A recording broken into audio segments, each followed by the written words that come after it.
ഹർഷിനക്ക് വീട്ടിലാണ്. അവർക്ക് ഈ സാധാരണ യോഗങ്ങൾക്കൊക്കെ വരാറുണ്ട്. ഇന്ന് അവർക്ക് യോഗത്തിന് പോലും വരാൻ കഴിയാത്ത അവസ്ഥയാണ്. വീട്ടിൽ അവശയായി കിടക്കുകയാണ്.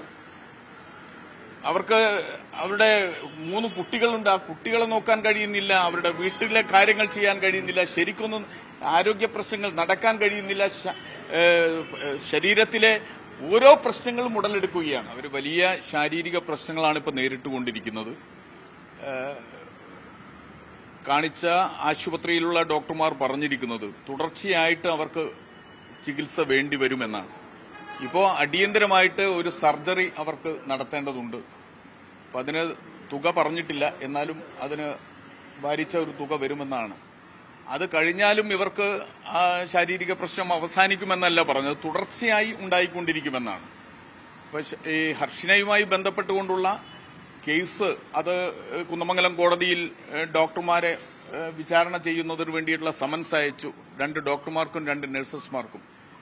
പോലീസ് കുറ്റപത്രം സമർപ്പിച്ചു. എല്ലാ നടപടിക്രമങ്ങളും പൂർത്തീകരിച്ചു. ഇവിടെ സർക്കാർ ഹർഷിനയെ സഹായിക്കും എന്ന് എപ്പോഴും പറഞ്ഞുകൊണ്ടിരുന്നതാണ്. സഭയ്ക്കകത്തും പുറത്തും മന്ത്രി ആവർത്തിച്ചു പറഞ്ഞതാണ്. വനിതാ കമ്മീഷൻ ചെയർപേഴ്സൺ പറഞ്ഞതാണ്. പക്ഷേ ഇന്ന് ആ സഹോദരി ഈ ആശുപത്രിയുടെ വീഴ്ച മൂലം കത്രിക വയറ്റിൽ അകപ്പെട്ടതിനെ തുടർന്ന് 3 തവണയായിട്ട് സിസേറിയന് വിധേയമായി കത്രിക പുറത്തെടുക്കാൻ വേണ്ടി നടത്തിയ സർജറി ഇനി വീണ്ടും അവർക്ക് സർജറിക്ക് വിധേയമാവേണ്ടി വരിക എന്ന് പറഞ്ഞാൽ ഞങ്ങൾക്ക് കേരളത്തിലെ ജനങ്ങളോട് അഭ്യർത്ഥിക്കാനേ ഇനി കഴിയുകയുള്ളൂ. കാരണം അവരെ സഹായിക്കണം. സർക്കാർ അവരെ സഹായിക്കുന്ന ഒരു നടപടിയും സ്വീകരിക്കുന്നില്ല. കഴിഞ്ഞ ആഴ്ചകളിൽ മുഴുവൻ പത്രമാധ്യമങ്ങളിലും ദൃശ്യമാധ്യമങ്ങളിലുമൊക്കെ അവർ അസുഖബാധിതയായി അവർ കിടക്കുന്നതും ആശുപത്രിയിൽ പോയ കാര്യങ്ങളും എല്ലാം പറഞ്ഞതാണ്. എല്ലാ വാർത്തകളിലും വന്നതാണ്. എന്നിട്ടും മന്ത്രി, സർക്കാർ അവരെ സഹായിക്കാൻ തയ്യാറാകണ്ടേ? അവരെ സഹായിക്കാൻ തയ്യാറാവാത്ത സാഹചര്യത്തിൽ ഞങ്ങൾ ഇന്ന് സമരസമിതി യോഗം ചേർന്നു. അവർക്ക് ചികിത്സയ്ക്കും അതോടൊപ്പം തന്നെ നിയമ പോരാട്ടത്തിനുമായിട്ടുള്ള ഫണ്ട് സമാഹരണത്തിന് ഞങ്ങൾ പൊതുജനങ്ങളുടെ മുന്നിലേക്ക് കടക്കാൻ തീരുമാനിച്ചിരിക്കുന്നു. അതിന്റെ ഭാഗമായിട്ട് ജോയിന്റ് അക്കൌണ്ട് ഹർഷിന കൂടിയുള്ള ഒരു ജോയിന്റ് അക്കൌണ്ട് സമരസമിതിയുടെ നേതൃത്വത്തിൽ എടുത്ത് ആ അക്കൌണ്ട് വെച്ച് ജനങ്ങളുടെ മുൻപാകെ സഹായം തേടുകയാണ് ഞങ്ങൾ.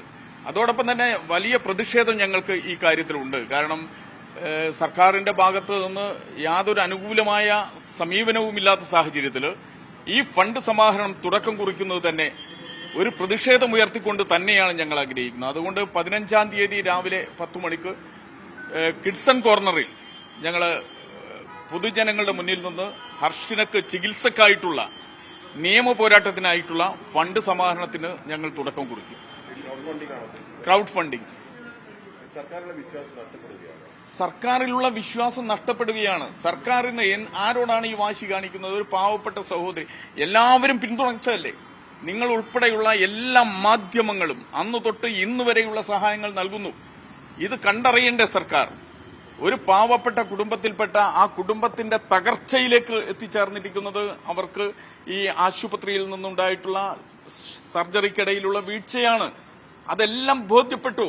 ഈ സർക്കാരിലെ തന്നെ പോലീസ് അന്വേഷിച്ച് കുറ്റപത്രം സമർപ്പിച്ചു. ആ കുറ്റപത്രത്തിന്റെ അടിസ്ഥാനത്തിൽ കോടതിയിൽ കേസ് ഇപ്പോൾ നിലനിൽക്കുകയാണ്. ഇനി ആ കേസ് കഴിഞ്ഞേ ഇവരെ സഹായിക്കൂ എന്നാണോ സർക്കാർ പറയുന്നത്? അതുകൊണ്ട് പ്രതിഷേധമുണ്ട്. സർക്കാരിന്റെ ഭാഗത്ത് നിന്ന് ഒരു സഹായവും ഇല്ല എന്നുള്ളത് തന്നെയാണ് ഞങ്ങൾക്ക് ബോധ്യപ്പെടുന്നത്. തുടർ സമരങ്ങളും എന്തെങ്കിലും പ്ലാൻ ചെയ്തിട്ടുണ്ടോ? തീർച്ചയായും സമരം തന്നെയാണത്. ക്രൗഡ് ഫണ്ടിംഗ് എന്ന് പറഞ്ഞാൽ ഇങ്ങനെയൊരു സർക്കാർ വാക്കുപാലിക്കാത്ത സമയത്ത് ജനങ്ങളുടെ മുന്നിലേക്ക് ഒരു സഹോദരിക്ക് സർക്കാരിന്റെ വീഴ്ച മൂലം ഇങ്ങനെ കഴിയേണ്ടി വന്ന ഒരു സഹോദരിക്ക് വേണ്ടി ഫണ്ട് സമാഹരിക്കാൻ ഞങ്ങൾ ജനങ്ങളുടെ മുന്നിലേക്ക് പോവുക എന്ന് പറഞ്ഞാൽ ഇത് സമരമാണ്. ആ സമരത്തിന്റെ തുടക്കം 15-ാം തീയതി രാവിലെ 10 മണിക്ക് കോഴിക്കോട് കിഡ്സൺ കോർണറിൽ നിന്ന് ഞങ്ങൾ ആരംഭിക്കും. ഹർഷിനക്ക് വീട്ടിലാണ്. അവർക്ക് ഈ സാധാരണ യോഗങ്ങൾക്കൊക്കെ വരാറുണ്ട്. ഇന്ന് അവർക്ക് യോഗത്തിന് പോലും വരാൻ കഴിയാത്ത അവസ്ഥയാണ്.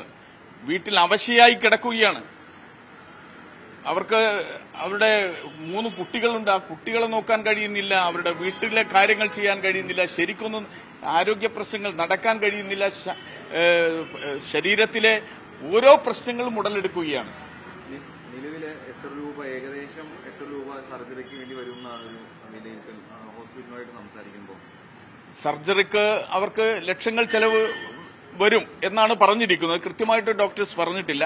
പക്ഷേ ഇപ്പോൾ ഇത് 6 വർഷമായി നടന്നുകൊണ്ടിരിക്കുകയാണ് ചികിത്സ. അപ്പൊ ഇനി ഇവരുടെ ജീവിതകാലം മുഴുവൻ അവർക്ക് ഇങ്ങനെ സർജറിക്ക് വിധേയമാകേണ്ടി വരും. ഇതിനോടനുബന്ധമായി വരുന്ന എല്ലാ പ്രശ്നങ്ങൾക്കും അവർക്ക് ആശുപത്രിയിൽ ദിവസവും പോകേണ്ടി വരും. സമരം നടത്തുന്ന സമയത്ത് തന്നെ അവർ എന്നും ആശുപത്രിയിലായിരുന്നു. ഈ മാസം അഡ്മിറ്റ് ആവണം എന്നാണ് പറഞ്ഞിരിക്കുന്നത്. Date doctor പറയാമെന്നറിയും. കേസ് ഇപ്പോ ഡോക്ടർമാർ ഹാജരാവേണ്ടിയിരുന്നു. ഡോക്ടർമാർ ഹാജരായിട്ടില്ല. നഴ്സസ്മാരും അവരിപ്പോ ആബ്സെന്റ് പെറ്റീഷൻ കൊടുത്തിരിക്കുക. 11/6 കേസ് കുന്നമംഗലം കോടതി വെച്ചിരിക്കുകയാണ്.